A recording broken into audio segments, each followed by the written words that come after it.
So today, ladies and gentlemen, is the U.S. election. It is now 6:17 p.m.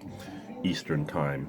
I'm here in Toronto, Canada, and I'm putting out a prediction for the election based on a lot of information that's been out there. We have a biased news that is saying Trump can't possibly win.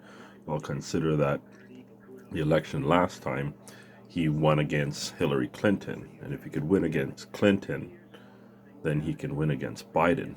But anyways, really what I wanted to say here is it looks like it's going to be election in Trump's favor, and what's going to happen is that the left is going to be extremely upset, livid with the results of the election, and they're going to protest this and they're going to burn the country to the ground because they have been trained to hate America and they do not love the country that they have a sense of freedom in.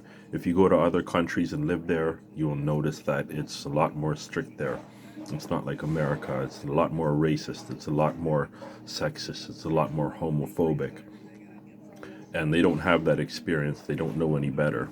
And even if you're a poor black and you're in the United States, you have a better chance, or sorry, you have a better life than a large percentage of the population of the earth.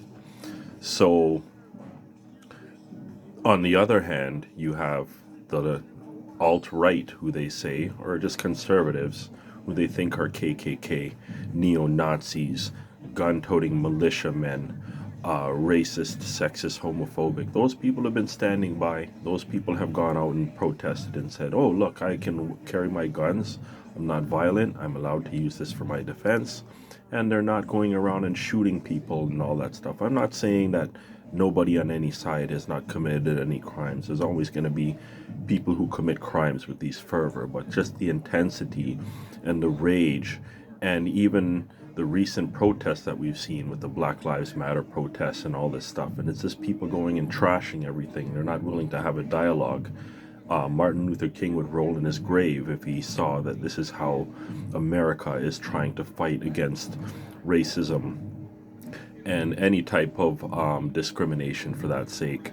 So what we're going to have here, basically, just to sum it all up, is the left getting upset and burning down the country because they think this is how you're supposed to take the president out or contest the election or to bring in their own reign of some type of utopia that they think. There's never going to be a utopia, but all this fighting, all this racism talk, all this homosexual or anti-homosexual talk, all of these things, people are fighting them, and we can say that they're there, but the way that they're being handled is extremely intolerable, and it's just those people that are not tolerating others, and they're being sexist towards others. They're being homophobic towards or heterophobic towards others.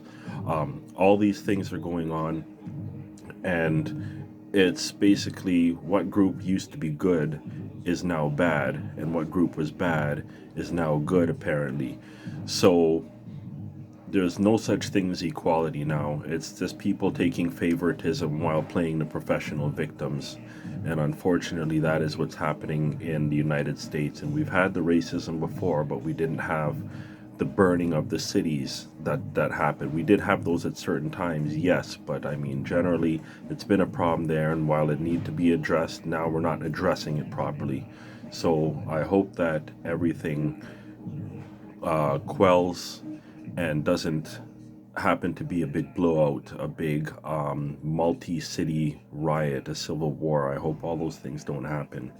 So let's see what happens, and let's just pray to God and ask for everybody to love each other, forgive each other, to honor each other, to respect each other, and to live amongst one another, because that is true harmony. It's not fighting about who's on whose side. Everybody should be able to say, you know what, I disagree with you, but I can still sit down and talk with you, instead of all this kicking and spitting and blowing things up and shooting people. That's not the way we're going to fix this problem here.